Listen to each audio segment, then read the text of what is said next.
தன்மை தாயினும் அப்பொருள் மெய்ப்பொருள் காண்பது அறிவு என்கின்ற வள்ளுவனுடைய வாக்கிற்கு முத்தமிழறிஞர் கலைஞருடைய விளக்க உரை என்பது வெளித்தோற்றத்தை பார்த்து ஏமாந்து விடாமல் அது பற்றிய உண்மையை உணர்வதுதான் அறிவுடைமையாகும்.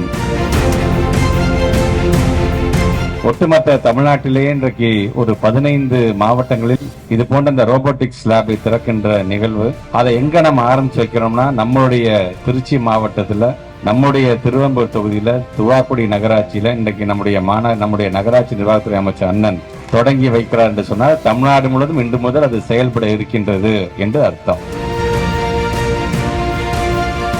டெக்னாலஜி வைஸ் நம்முடைய பிள்ளைங்கள எல்லாத்துக்குமான அறிவியலை நம்ம கொண்டு செல்ல வேண்டும். ஏதோ வெறும் சிட்டியில இருக்க பசங்க மட்டும் படிச்சா போதும் என்று இல்லாம கிராம பகுதியிலிருந்து ஏன் நம்மளால ஒரு அப்துல் கலாம் உருவாக்க முடியாதா என்று நம்முடைய தமிழ்நாட்டு முதலமைச்சருடைய கனவை நனவாக்கக்கூடிய ஒரு நிகழ்வாகத்தான் இது போன்ற ரோபோட்டிக்ஸ் லேப் திறக்கின்ற இந்த நிகழ்வை இங்கே நாம் நடத்தி கொண்டிருக்கின்றோம்.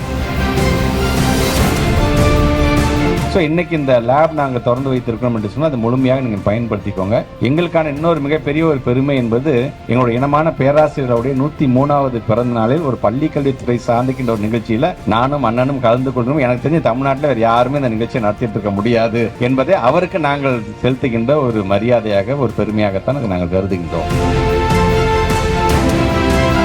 விஞ்ஞான மூலியமாக ரோபோட்டிக் இயந்திரம் மூலமாக லகுவாக செய்கிற பணியை அங்கே யாரெல்லாம் பெரிய வசதி படைத்தவர்கள் தான் செய்யப்பட வேண்டும், அதை கற்றுக்கொள்ள வேண்டும் என்ற நிலையை மாற்றி மாண்புமிகு தமிழக முதல்வர் தளபதி அவர்களும் பள்ளி கல்வித்துறை அமைச்சரும் கிராமங்கள் தோறும் கிராமத்தில் இருக்கிற, நகரத்தில் இருக்கிற, பேரூரில் இருக்கிற குழந்தைகளும் கற்றுக்கொள்ள வேண்டும் என்ற நோக்கத்தோடு சட்டமன்றத்திலே முதல்வருடைய அனுமதியை பெற்று அறிவித்து அதை நிறைவேற்றுகின்ற பணியை நம்முடைய திருவெம்பூர் தொகுதியிலிருந்து ஆரம்பித்து வைத்ததிலே எனக்கு மற்ற மகிழ்ச்சி. அவருடைய பணி சிறக்க வாழ்த்துக்கள்.